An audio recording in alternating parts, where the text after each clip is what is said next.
Burung-burung. Assalamualaikum warahmatullahi wabarakatuh. Perkenalkan, kami dari kelompok 11 akan mempresentasikan hasil proyek IoT kami untuk UTS. Sistem yang kita bangun yaitu sistem monitoring energi PLTS atau pembangkit listrik tenaga surya cerdas untuk efisiensi logistik dan perkantoran berbasis ESP32.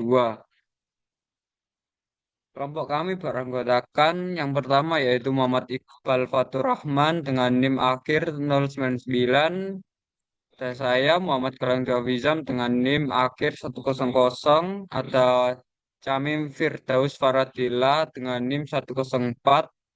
Ada Muhammad Habibul Rahman dengan NIM 210 dan terakhir ada Zaki Putra Firliansa dengan NIM 259. Di sini saya akan menjelaskan mengenai analisis bisnis dan kebutuhan sistem.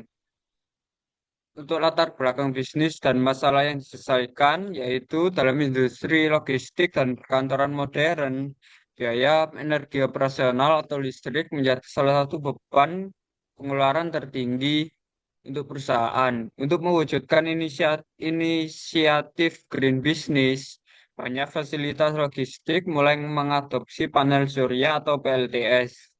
Namun, masalah utama yang sering muncul adalah kurangnya visibilitas terhadap seberapa efisien energi surya yang dihasilkan dan digunakan, serta risiko kerusakan aki akibat overcharging atau undercharging. Untuk solusi yang kami tawarkan atau solusi IoT-nya yaitu sistem ini memberikan visibilitas real time terhadap suplai energi atau arus dan tegangan dari panel surya dan status penyimpanan baterai aki 12 volt. Dengan adanya dashboard monitoring, manajemen logistik dapat mengoptimalkan penggunaan daya, mengurangi ketergantungan pada listrik grid berbayar, dan melakukan perawatan preventif pada sistem PLTS perusahaan. Selanjutnya akan dijelaskan oleh rekan saya.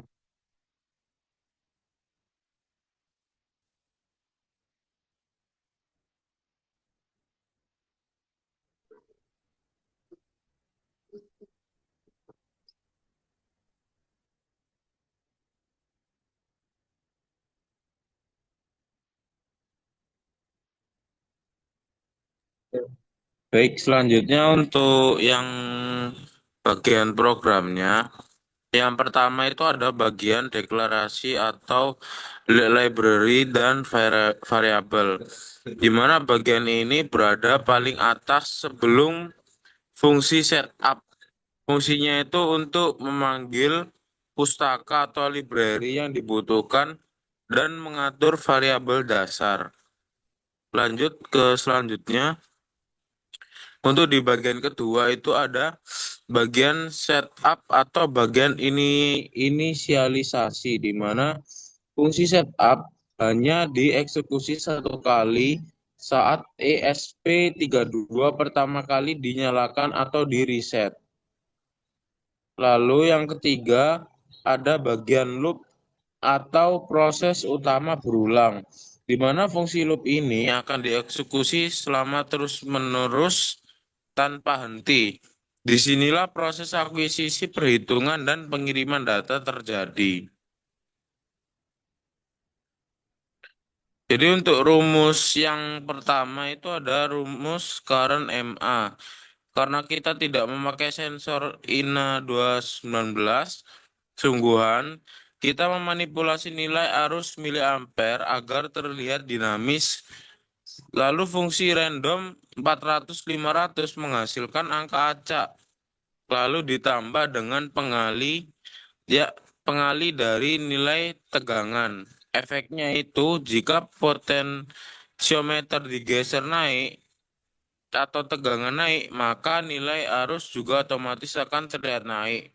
Dan untuk rumus power W, menghitung daya dalam satuan watt menggunakan rumus fisika yaitu SP sama dengan V per times IS, di mana arus dibagi 1000 terlebih dahulu untuk mengubah miliampere menjadi ampere.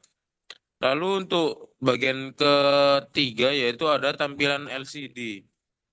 Nah, untuk tampilan LCD ini memiliki beberapa bagian yaitu ada LCD set kursor untuk kolom dan baris, lalu ada string untuk voltage sama dua. Lanjut.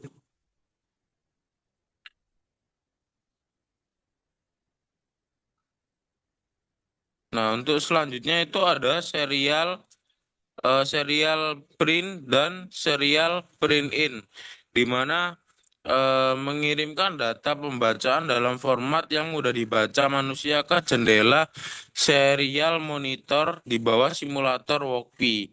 Dan juga yang terakhir ada delay 1000, di mana menggantikan sementara program selama 1000 milidetik atau 1 detik sebelum kembali mengulangi proses pembacaan sensor ke awal loop, di mana hal ini mencegah sistem bekerja terlalu cepat atau overload.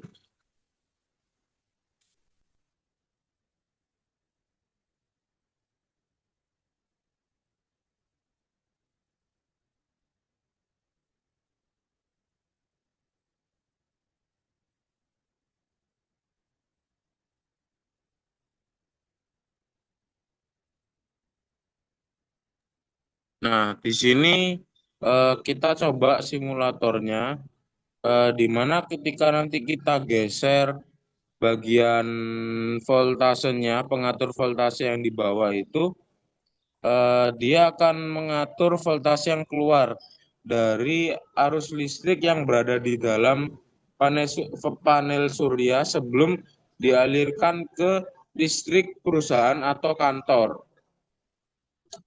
Dan ini hasilnya akan ada 3 poin yang keluar dalam data, yaitu yang pertama ada tegangan, lalu ada arus, lalu ada daya.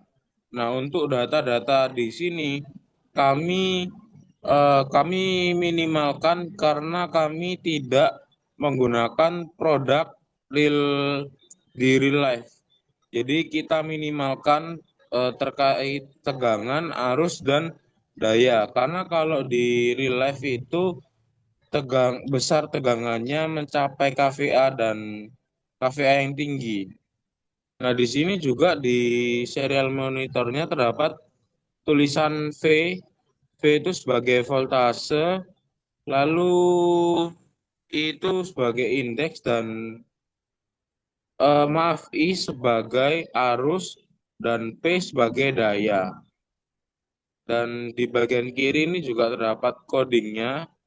Dan ketika kita akan menyalakan listrik, otomatis dari panel surya langsung terhubung untuk menyalakan alat alat monitoring ini.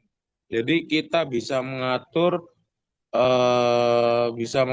dan memonitoring arus listrik yang berada di dalam panel surya sebelum diarahkan menjadi arus listrik yang ada di dalam perkantoran.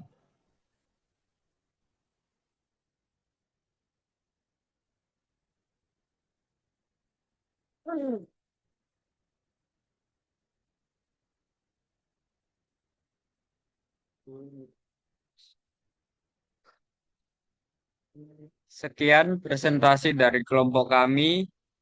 Apabila ada kurang dan kesalahan, mohon dimaafkan. Wassalamualaikum warahmatullahi wabarakatuh.